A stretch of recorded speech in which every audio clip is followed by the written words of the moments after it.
Just about set to go here. We're waiting for our first fighters to begin to make their entrances into the ring. As we said at the very top there, it's going to be Hugo Vargas against Arturo Barraza. Now, Smitty, what's the book on these two young fighters? I know that Hugo Vargas is a pretty good fighter out of La Belle, Florida, born in Bay City, Texas, brought up from a Mexican family, and he's just as tough as they come, and he's handled by Steve Canton, and a pretty good fighter with a lot of sting in his jab. Yeah, he's improving all the time. He's, of course, he's gotten some great training of late, they tell me.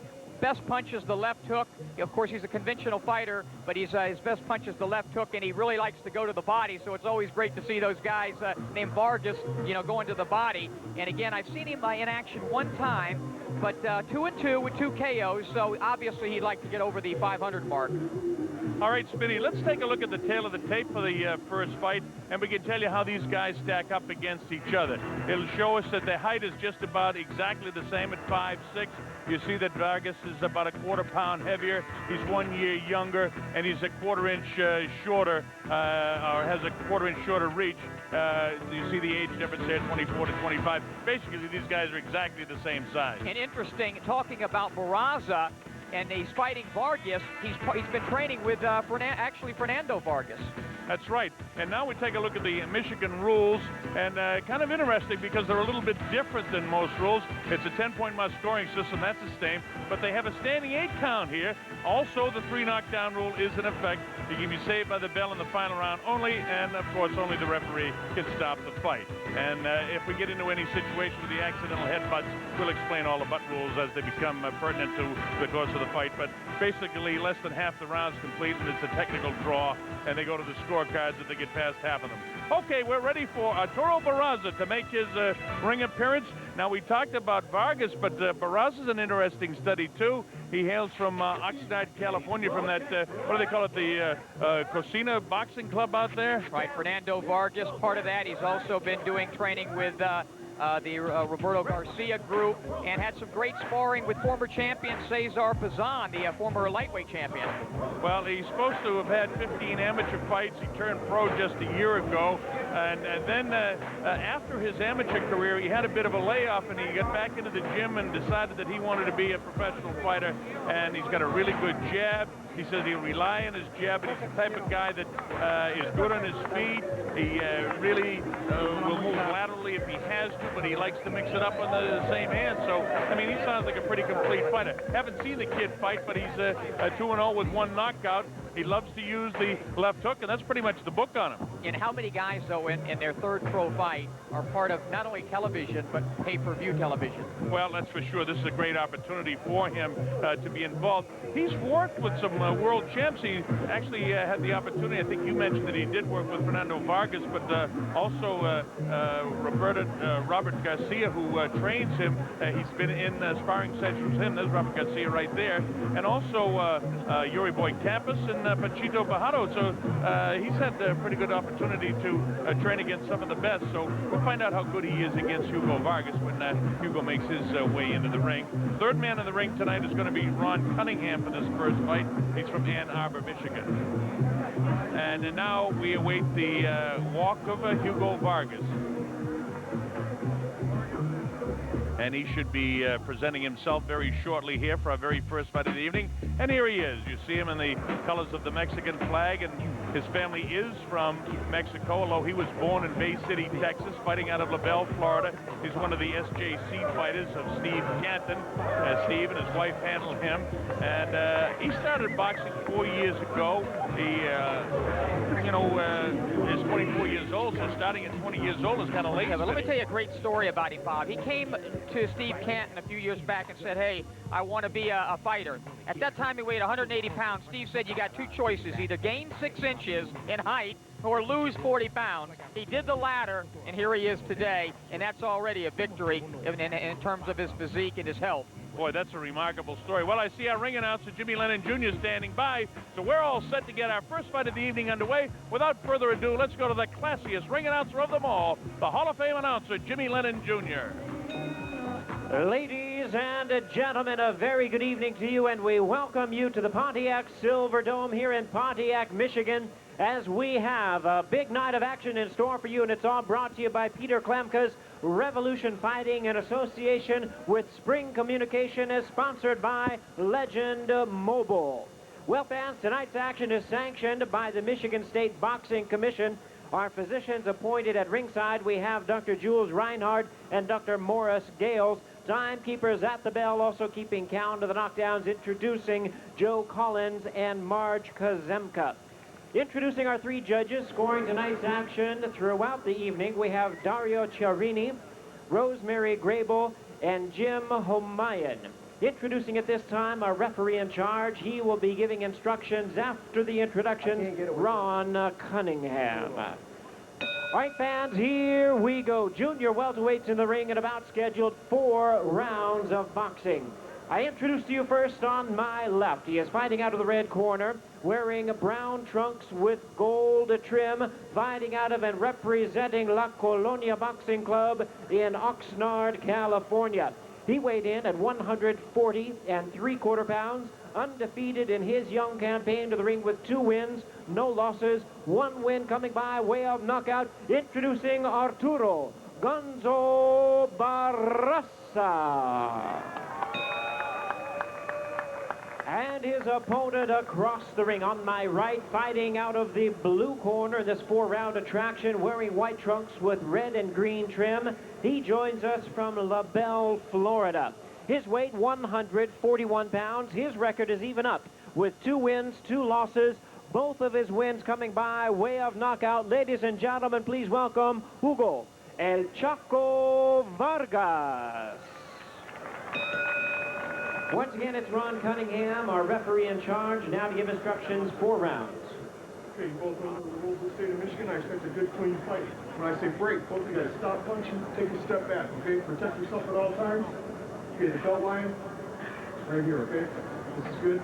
Touch them up, guys. Good luck. All right, so we're just about set to go for our first 4-rounder from La Colonia Boxing Club. That's where Fernando Vargas fights out of. I think I called it La Cocina. You know what that means in Spanish? That means kitchen, Smitty. You see what my mind is as we get this fight underway here. Okay, Vargas decked out in the colors of the Mexican flag, primarily white with the green and red trim, and Barraza in the brown and gold. Here we go. This is round number 1. Very quickly, both fighters come out, both very aggressive. They're youngsters, and they want to get this thing going.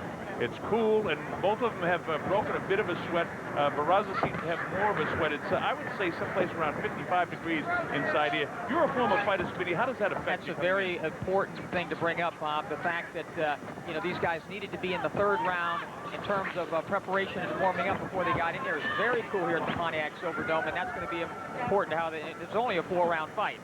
Vargas comes right after. This is a wild right hand by Barraza. Barraza trying to get behind that right hand. He's got the jab there, doubles with the left, and then misses a wild left hand. Right away comes Vargas back. He pops him on the top of the head, then comes out with a nice stiff left jab to the face.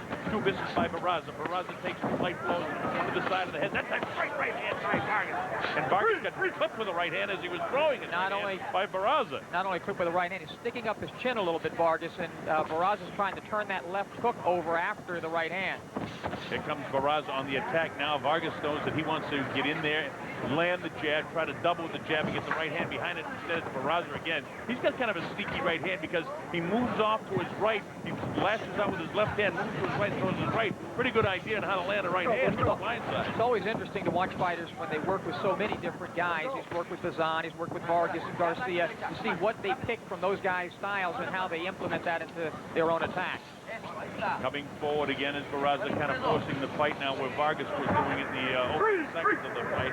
Minute 24 remaining in this, the first round of the scheduled 4-round affair. Barraza goes head hunting with wild shots and a wild left hand by Vargas. Vargas up on his toes now, standing right in front. Boy, he gets nailed with a good right hand by Barraza that time. Barraza now walks away. He knows he caught him good as referee Ron Cunningham gives him an opportunity. Remember here in the state of Michigan that there is a standing 8 count. It's something we don't see too often in too many states anyway and around the world. Wild shots by Vargas. He needs to get himself a little bit more under control, but some really good crisp pinpoint punching by Barraza. Yeah, Barraza slapping a little bit with the left hook. The heads have come together a few times too, so we're going to watch for that. They both have a tendency to bounce, and then, boy, look at them just standing there and spike it out. The crowd in attendance here likes what they see in the early going. This is a terrific opening bout here to start the night of boxing off. Nice uppercut inside by Barraza. Inside of 30 seconds to go in this first round of the evening of boxing. Right toe-to-toe, nothing fancy. These guys came to fight. Yeah, the feeling out process ended when the bell rang. Start the fight. You see, wild with his shots is Vargas, but he got one through that time and slipped the left side of the head of Barraza. Barraza right back with his left hook to the body. Inside of 10 seconds to go now. Loading up the shot is Vargas. Got him back on the road. Blasts one to the body underneath the elbow, but it didn't hurt Barraza because he comes right back. There's the bell, ending the first round. Nice round of boxing to open it. And a clear round for Barraza, in my opinion, although Vargas was very aggressive. He was getting caught coming in with the jab and the right hand and some left hooks by Barraza. So he even threw an uppercut in there. This is Vargas, 2-2 coming in. Both his victories are by way of knockout. And again, he is of Mexican heritage, although he was born in the United States in Bay City, Texas. He did live back in Mexico. Some of the action in round one, you see Barraza with a combination, left, right, and then a left hook, then digs to the body. Again, slapping a little bit with that left hook. He's not turning into that shot like he should be, but he's only had 2 professional fights. And the other thing is, Vargas is wild with his shots, Smitty, so, you know, while these guys are kind of throwing defense to the wind, they just want to get in there and bang each other. And as Smitty pointed out, only a couple of professional fights for Barraza, and only in his 5th professional fight is Vargas. Here we go. Vargas in the white trunks facing you with his back to you now to the left of your screen with the brown and gold trim on his trunks is Arturo Barraza. Barraza's undefeated with 1 knockout. From Oxnard, California, fighting, as we mentioned on a couple of occasions, from that same gym as Fernando Vargas up there in Oxnard. He won his last fight out in July, a 4-round decision. Nice shot landed that time by Vargas. Look at this.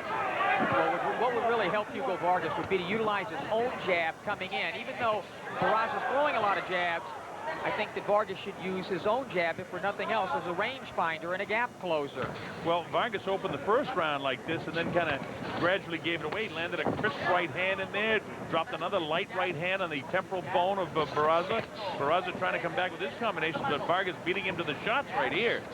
Remember, it's Vargas in the white trunks with the Mexican colored flag to the right side of his leg, and in the brown trunks is Barraza. I like to identify the guys when they're young fighters that you probably haven't seen before, so I hope I don't bore you with that. A cracking, slashing right hand right to the jaw of Vargas that time, thrown by Barraza. Both of these guys are pretty good shape because they've gobbled up some pretty good shots from their opponents, Smitty. They have thrown a lot of punches. Again, I said there was no feeling out process. Barraza, very difficult to fight because he moves side to side, back and forth. Sort of a, I won't call him that awkward, but he's very difficult. Doesn't give you much to punch at. Also has pretty decent head movement. And here's a guy that only had 15 amateur fights, and they were 4 years ago before he decided he really wanted to be a fighter. He didn't get much action, so he decided he'd get out of it. He told me that he's only fighting now for his daughter Zoe. The kid's only 25 years old, and he worships his daughter, and that's why he's in the prize ring. And referee Ron Cunningham says something about the low blow and keeping the hands up. Both guys a little bit puffy around the eyes, and I see maybe a little slit by the right eye of Vargas, and he just get hit right on top of it again by a nice left hook by Barraza. This round's going kind of like the first round as Barraza tries to come back. He get clipped on the jaw. They put him back on his heels, but he's all right. Hugo having a little bit better round, but again, he's posturing. He needs to get busy with that left jab of his own. Rather than just walking out, throw the jab, let it go out there rather than wing with those shots like he's doing right now. Well, he's trying to hunt down Barraza. Barraza has nice movement, as you pointed out, Smitty. I like the way he'll bounce. He'll stand in front of his guy, then he'll get the heck out of there. He'll see him going back. A nice way getting out of the corner that time. He has nice defensive movement, and while defense isn't considered, you know, very important by a lot of people, it is one of the things that the judges, one of the 4 things that the judges score on, besides clean hits and effective aggressiveness. Ring generalship, of course, defense is the other thing. And he's doing a great job of slipping most of these hard punches by Vargas, and another round in the tank, I think, in the bank for Barraza. All right, the bell ends round 2. That one a little too close for me, and you're giving it to Barraza. Vargas cut by the, looks like by the right eye there. as you take a look at Barraza with the ice on him. And now we get a look at Steve Canton, just see how bad that cut is. You're waiting a little bit too much in that first round, okay? Particularly bad. It's just a little slit there, and it's only a 4-round fight, so you gotta go. I think Steve J. Canton can handle that pretty good. Yeah, Steve does a great job of handling cuts, as well as training all of his fighters. Better round, though, for Vargas, pinning, of course, Barraza against the ropes, being very aggressive, landing some shots to the body. And again, in terms of aggression, he definitely dominated that round, but did he do enough to win the round? Nice left hook by Vargas. Look at the determination in his face. Well, about 90% of the time, Smitty, you and I agree on the rounds. That time I disagree on that one, but you know what I found out? I was at the WBC convention in Tokyo this week, and I found out that professional judges disagree on close 10-9 rounds about 40 to 45% of the time, so that's all right. And how many times have we been to a fight and scored it at ringside, then go home and watch it and score it a little differently? Yeah, that's true, too, when you're watching it at home. All right, this is round 3 from Pontiac. You're watching live action, Spring Communications version of a night of boxing here, and look at these guys work for you in the corner. Barraza taking shots, and now he's giving them out. This is round number 3. It's scheduled for 4. Barraza in the brown trunks with a gold trim. In the white trim with the Mexican flag colors on either leg is Hugo Vargas. Two nice-looking young fighters, very evenly matched fighters. Look at that right hand right behind the left out in front there. Barraza trying to get this round back, if in fact Vargas did get the last round. Nice straight left hand, just flattens out the nose of Vargas that time by Barraza. A few clinches in the fight where Ron Cunningham has to come in and separate the two. And I think that Vargas is, you know, he got hit clipped with a nice right there, but he's closing the gap a little bit. I think Barraza's slowing down just a bit. Oh, he got clipped with a nice right hand that time, Smitty. You're absolutely right. He caught him with the right hand when you had the mic there, and then just after he gave it back to me, he banged him with a good right hand. So I think Barraza taking command here. Vargas says, no, I can hear you, Colonel, and you're wrong. There's the left in the face of Barraza. And again, a nice stiffy. You know what I like with his left jab, though, Smitty? He throws a textbook style. You watch it. Great shot by cameraman, too, because we can see him driving off that back foot. Watch the way he drives off the back foot when he throws his jab. And that's the textbook. You see that? Not dragging it, driving off it. And that's why there's power behind Vargas' jab. But Barraza, I think, handling it pretty good here. As bad as Vargas wants it, technically, Barraza is a technically superior fighter, I believe, in what I'm seeing. But Vargas has plenty of heart, I'll tell you that. Vargas, of course, only had 3 amateur fights himself, and you're right about his jab. It's a punishing jab. He's not throwing it quite enough, but he's really being the aggressor here. And these guys have worked so hard. We're in round number 3 with a minute to go, or just a little bit under a minute, and they're both huffing and puffing pretty hard. It's a tough step up for these guys that have fought short amateur careers and now fighting the 3-minute rounds as their professionals, and they're really working hard. They haven't slowed down, and I would have to say a borderline terrific opening fight here. Barraza reaching now with some of those right hands, and he's going to get clipped with some left hooks if Hugo can time that shot. Just missed the uppercut. Wild was that uppercut by Barraza, whistling past the head of Vargas. Vargas feints left, goes with the jab, and backing off as Barraza. I like the way Barraza stays out of what I call a kill zone until he decides to engage, and then he comes in firing, and then gets out of there. The old Angelo Dundee hit and don't get hit trick. And you see how aggressive Vargas is, but it's effective aggressiveness, which is important, and I think that has to go to Barraza. Look at this at the end of the round. They continue to slug it out, banging him to the ribs at the bell is Vargas. A lot of determination by Hugo Vargas in that round. Barraza's right hand, which was finding its mark in the first couple of rounds, was sailing across the head of Vargas. And if Hugo can dip down and come back with the uppercut, that would be very effective. Action in the last round. You see, again, good combination punching by Hugo Vargas, ducking under his shot and hitting anything that he can, and hitting it with a lot of authority.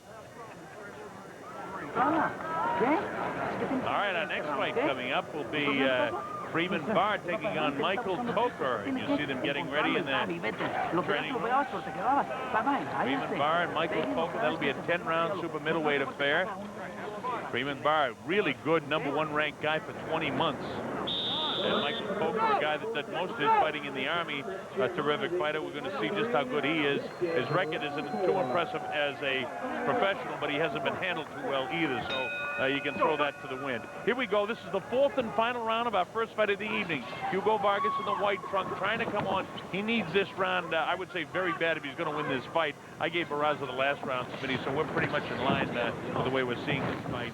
Barraza slightly out in front, but look at who the aggressor is right now, as he's been in the early going of every round. Look at this, folks. What a tremendous opening fight. No quit. Vargas, he pounds him to the body, has him up against the rope, digs to the body again, does Vargas. Hugo Vargas on the attack, and here comes Barraza. Barraza right back, trying to get caught up with Vargas. He takes the opening about 20 seconds of each round, and then all of a sudden, Barraza settles down. He doesn't get punished too hard. He knows what he's doing. Bangs him with the right hand and flips the left side of the head of Vargas. Vargas now slowed down just a bit. Well, this is what we call a Pier Sixer, even though it's only scheduled for 4. Great action, and look at the determination on Vargas, who I think needs this round to get a draw, or perhaps a victory. I have Barraza slightly ahead, but those body shots have taken something out of Barraza. Well, right now, you see the time remaining inside of a couple of minutes to go in this fight right now. These guys have had a work pace that's been nothing short of furious. They have really come out to fight here. 2 young fighters. Talking to some of the guys at the convention this week, think that professional fighting should move to 2-minute rounds. It's really an action. These guys are really working hard, sort of like amateur fighters, because they only have to go 4 rounds, but they really are working. While I was saying that, Barraza landed a really crisp right hand to the head, tries to put in a kind of a sloppy uppercut that doesn't do anything. There's the 1-2 combination taken on the gloves and partially on the head by Vargas. Well, Vargas has done tremendous damage, though, with those lefts and rights to the body. He's not really concentrating on the head so much this round as the body.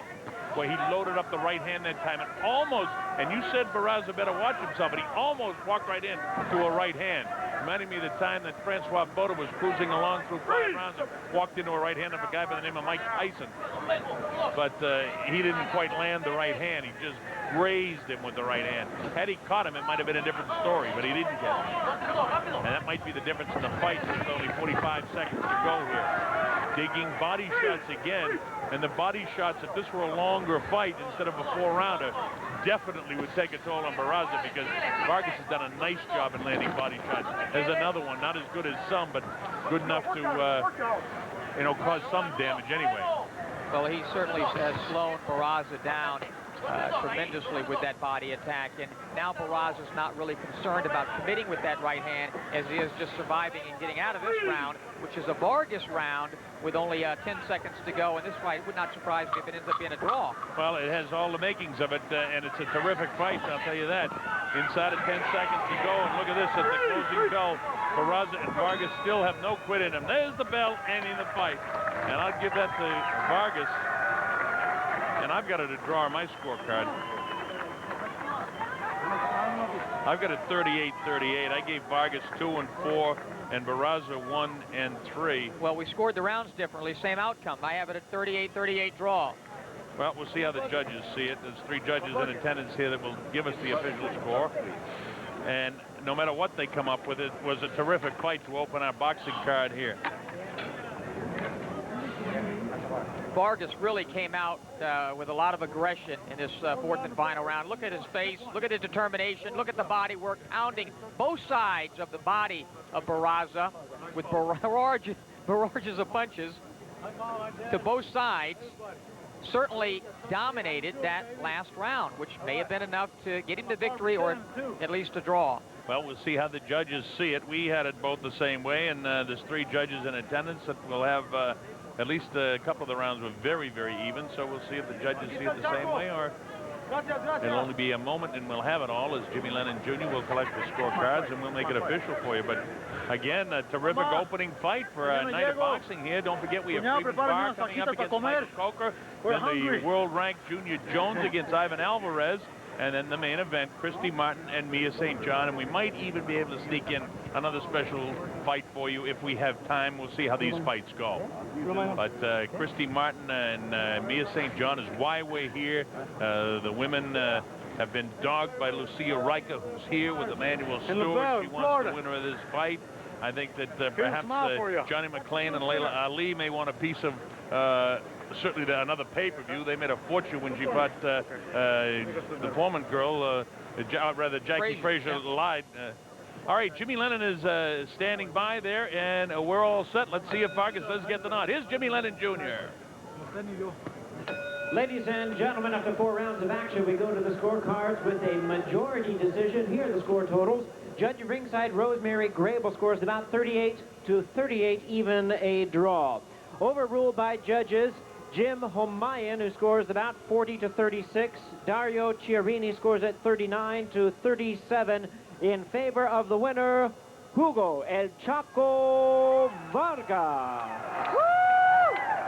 Well, they went with the aggressive fighter, I think, Colonel. They sure did. They liked Vargas' aggressiveness. The female judge, Ms. Grable, she had it the same way we had it, and the one judge had it every round in favor of Vargas, and the other judge had a couple of rounds, which I wouldn't argue with that one. I'm not going to argue with anything because it was a terrific fight, and Vargas got the majority decision. So that's a terrific opening fight for us, and we certainly appreciate the effort of those two fighters. I feel bad kind of for Barraza because at times he looked to be the most skilled of the two fighters, but I'll tell you, you got to give a lot of credit to Vargas because he really came on strong. No real loser in that fight, and the crowd certainly enjoyed it. Well, that's for sure. So that's our first fight of the night for you folks, and coming up now, we've got Freeman Barr. You know, his real first name, Barr, is Evander, and he's only the second fighter that I know of in the history of boxing to have the first